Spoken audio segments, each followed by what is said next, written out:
오늘의 도서는 점성술 살인사건, 작가 시마다 소지가 1981년 발표한 추리소설입니다. 일본 내에서는 발표 초반에는 큰 반응이 없다가 나중에 많이 유명해지면서 신본격이라는 흐름을 이끌어낸 소설이지만 한국에서는 사실 인지도가 거의 없다시피 합니다. 하지만 아이러니하게도 소설에서 쓰인 트릭은 한국에서 정말 유명합니다. 바로 탐정 만화의 대명사 소년탐정 김전일, 함께 여행가기 싫은 사람 베스트 1위인 그 김전일의 두 번째 에피소드 이진칸촌 살인사건에서 나오는 아주 유명한 6구의 시체에서 일부를 잘라내 7구인 척하는 그 트릭. 처음 봤을 때 정말 엄청난 충격을 주었던 트릭인데 여기저기 패러디도 많이 되어서 김전일을 안 보는 사람도 잘 알고 있는 이 트릭은 사실 바로 이 소설에서 처음 나왔습니다. 그러니까 엄밀히 따지면 표절인데 나중에 작가끼리 합의를 거쳐서 출판 쪽은 그대로 유지를 하게 되었고 대신 이 에피소드의 영상화는 하지 않기로 하였다고 합니다. 이 에피소드가 김전일 만화 중에서도 정말 유명한 에피소드인데 드라마나 영화로 볼 수 없었던 이유가 이거였죠.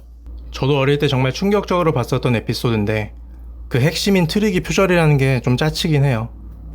이 소설에서는 시마다 소지의 작품의 주 캐릭터인 미타라이 키요시라는 인물이 처음 등장합니다.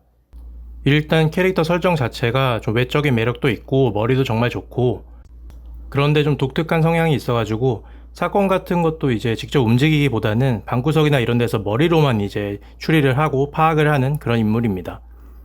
원래 직업이 탐정은 아니고 점성술사인데 어떤 사람이 이 사건에 대한 얘기를 가지고 오죠. 가지고 와서 얘기를 듣다 보니까 뭔가 이제 이 밝혀지지 않은 미스테리에 대해서 본인이 스스로 이제 판단을 해보고 추리를 해서 한번 사건을 해결해 보려고 하는 그런 내용이 이제 주 내용입니다. 책을 계속 읽다 보면 이 캐릭터 자체가 주는 매력이 굉장히 높다는 생각이 듭니다. 좀 이제 어떻게 보면 힙한 매력이 있는 그런 캐릭터죠. 옛날에 나온 소설의 주인공이지만 뭔가 요새 좀 나왔다고 해도 좀 먹힐 만한 그런 캐릭터인 것 같아요. 중간에 되게 답답한 상황에서 이렇게 말을 합니다.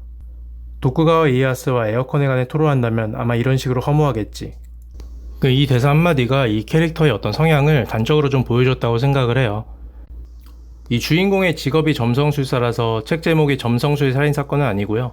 한 남자가 살해된 채 밀실에서 발견이 됩니다. 그때 남자가 적은 듯한 노트 한 권도 같이 발견이 되는데 거기에는 흑마술, 점성술에 근거하여 새로운 생명체를 탄생시키려는 계획이 적혀 있었어요. 그 계획에 시체들이 필요했던 거죠. 하지만 이미 남자는 죽은 상태이기 때문에 살인이 일어나지 않을 것이라고 사람들은 생각했지만 그 노트에 적힌 대로 시체들이 발견되기 시작합니다.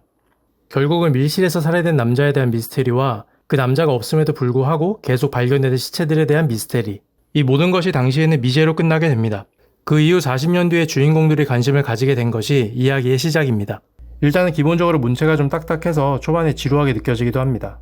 장면이 한 번에 머릿속에 그려지지 않는 상황도 많고 표나 사파를 통해 이해도를 높이게 도와주려고는 하고는 있는데 확 와닿지 않기도 하고요. 배경이 되는 주요 사건 자체가 1940년도의 사건이고 그 사건을 가지고 1980년대에서 이야기를 하면서 풀어나가는 것이 이제 핵심이기 때문에 뭔가 초반에는 당연히 지루할 수밖에 없는 것 같아요. 그리고 이게 사람들이 한 명씩 나와서 뭐 대사를 한다든지 뭐 행동을 보여준다든지 하면은 캐릭터 특성이 있으니까 좀 이제 이름이랑 이제 캐릭터가 매칭이 좀 되는데 그런 게 아니라 이제 사건 브리핑 하듯이 막 그냥 이름 나오고 뭐 그냥 피해 사실 나오고 이러니까 중간에 집중력이 한번 흐트러지면은 이야기를 따라가기가 좀 너무 어려워요. 갑자기 이제 내가 뭘 읽고 있었지? 이런 생각도 좀 들기도 했고 이름도 약간 좀 옛날 이름이라서 원래 일본 이름을 이제 익숙하지도 않는데 옛날 일본 이름이다 보니까 더 헷갈리는 것 같고 제가 인물 때문에 좀 헷갈렸던 적이 러시아 소설 읽을 때 말고는 없었거든요. 근데 이번에는 되게 그런 부분이 초반에 좀 장벽이었던 것 같아요. 그런데 이제 중반부부터 주인공들이 이제 좀 더 본격적인 조사를 하려고 교토로 넘어가게 되거든요. 그때부터 좀 이제 재밌어지는 것 같아요. 약간 이 순간부터 우리가 흔히 생각하는 어떤 탐정소설, 추리소설 같은 느낌이 이제 확 올라오고 계속 여기저기 다니며 조사하고 탐문하고 새로운 인물들이 나와서 새로운 사실을 알려주고 점점 이제 진실에 가까워진다는 느낌을 독자들도 받아가는 것 같아요.